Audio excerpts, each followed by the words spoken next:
Uma nova bolha imobiliária nos Estados Unidos está prestes a estourar? É isso que os dados ligados à construção nos Estados Unidos começam a apontar. Olha só, gastos com construção nos Estados Unidos caem inesperadamente em maio. Num cenário como esse, como está acontecendo já o processo de formação de uma bolha nos imóveis em vários países, isso aqui não é uma brincadeira, não é um clickbait, tá? O que poderia acontecer com as ações aqui no Brasil? O que poderia acontecer com as ações americanas?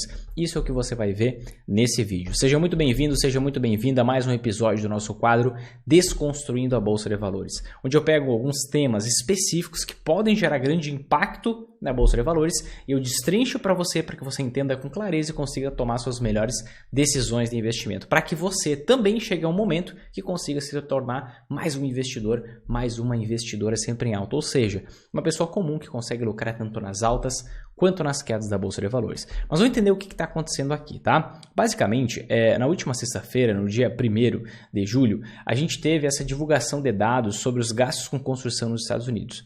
E o que aconteceu? Tá? O Departamento de Comércio informou no dia 1º de julho que os gastos com construção caíram 0,1% depois de subirem em abril. E mais do que esse gasto consolidado tenha caído, os gastos com obras públicas recuaram 0,8% e já tinham recuado em abril 0,3%.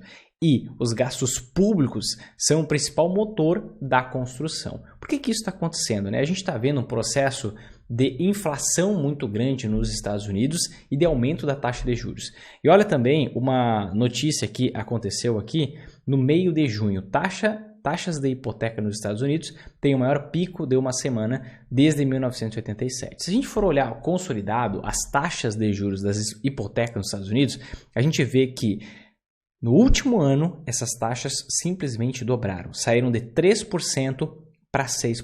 Você pode me perguntar, Vinícius, o que é uma hipoteca? No Brasil, a gente está acostumado com financiamento imobiliário, né?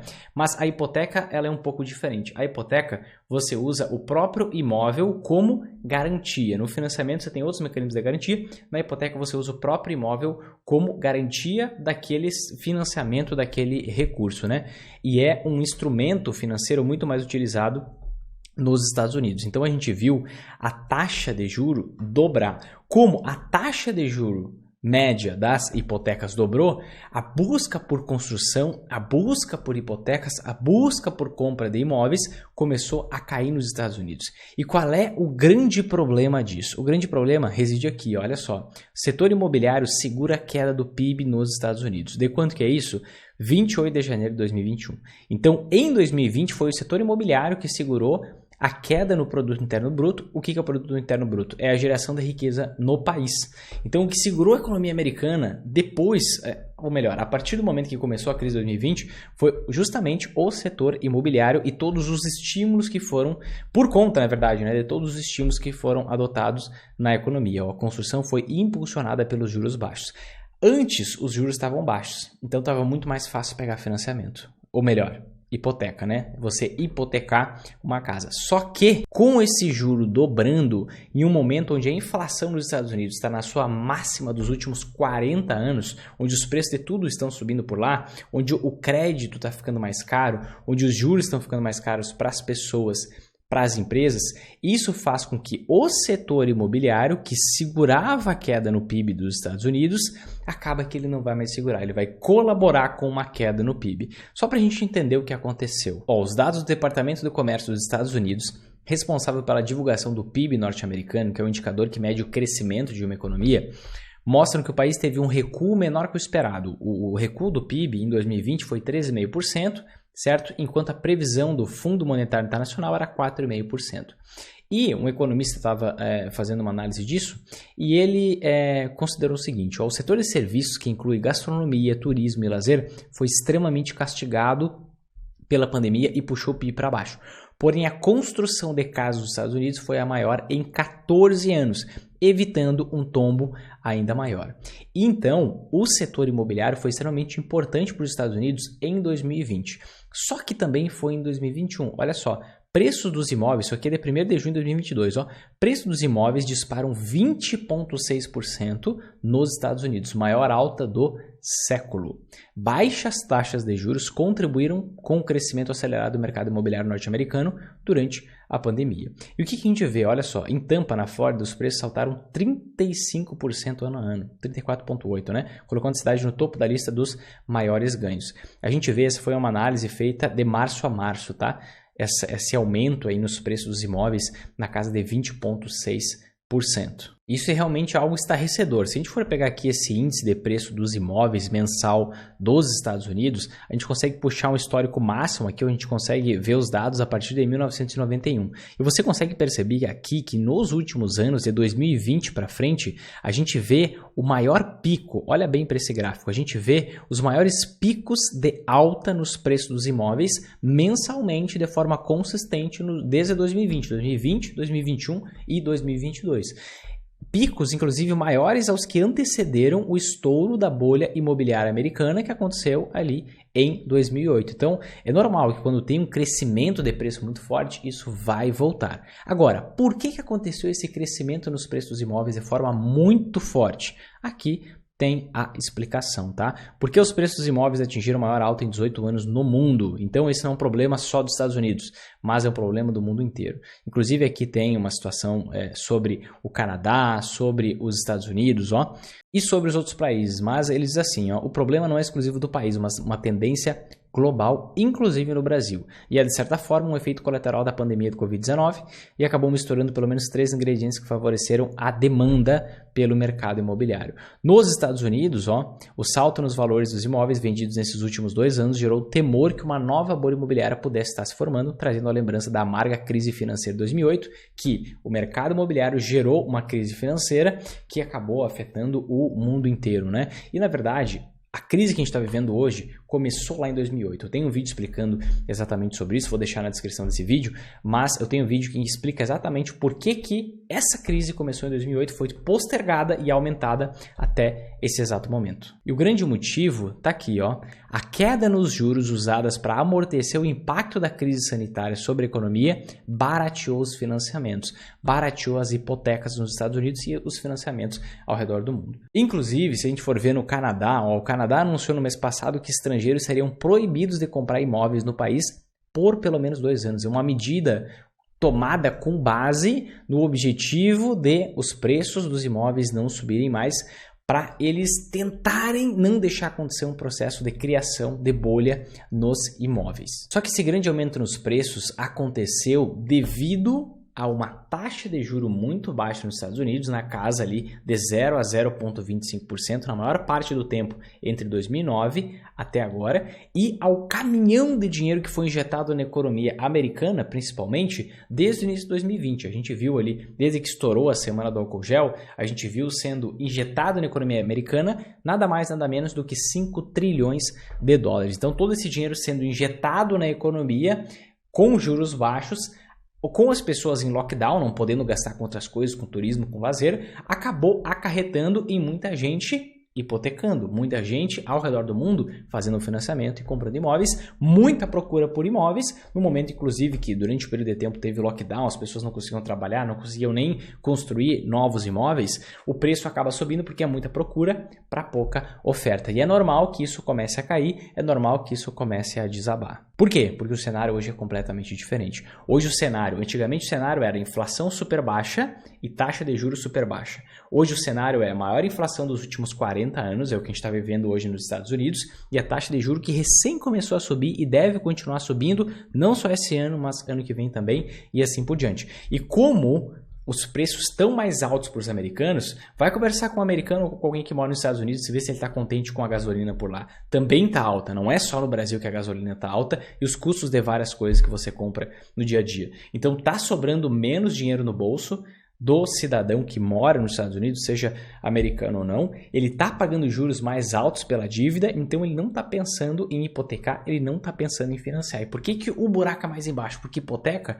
é o próprio imóvel que serve como garantia, você não tem outra coisa, outro bem como garantia. Então acaba que fica mais fácil de você comprar um imóvel, ou seja, fica menos restritivo. Se fica mais fácil e menos restritivo, acaba que no momento de crise o impacto é mais negativo também. Inclusive, isso é uma matéria na CNN agora, agora, no dia 20 de junho, que fala o seguinte: 5 sinais é que o mercado imobiliário dos Estados Unidos está começando a desacelerar. Então eu não creio que vai estourar uma bolha logo rápido, mas a gente tem que estar atento para essa situação e se preparar para um possível cenário que isso possa acontecer. Olha só, em uma pesquisa sobre o sentimento do comprador, um recorde de 79% dos entrevistados disseram que é um mau momento para comprar uma casa. Ou seja, o mercado imobiliário vai desaquecer. O mercado imobiliário que foi muito aquecido durante os últimos 2 anos, em que muitos imóveis foram construídos.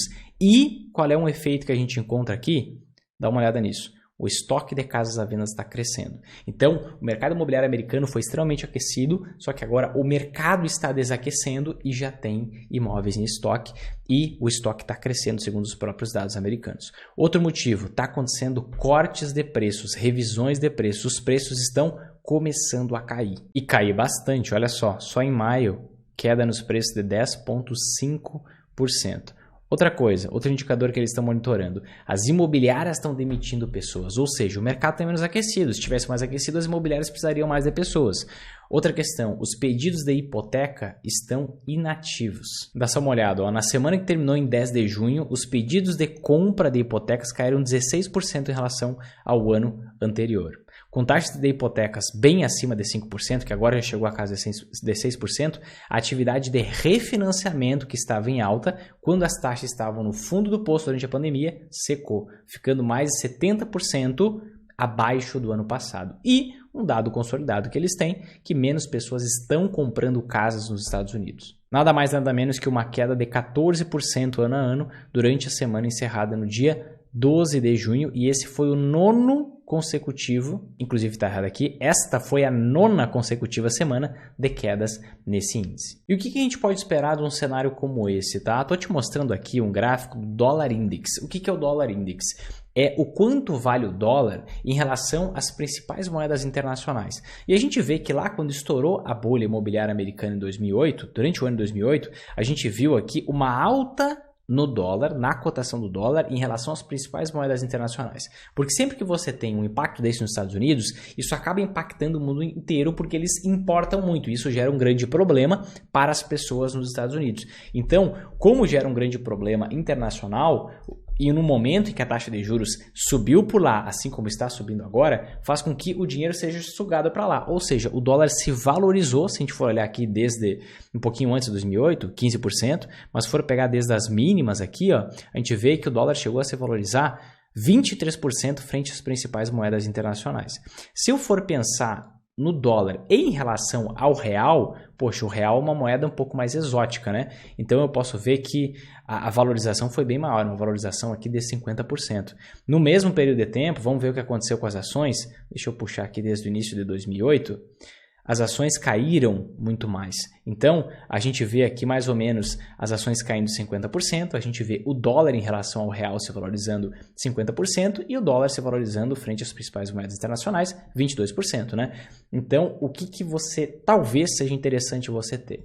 Investimento em anti-ações. Vou bater novamente nessa tecla.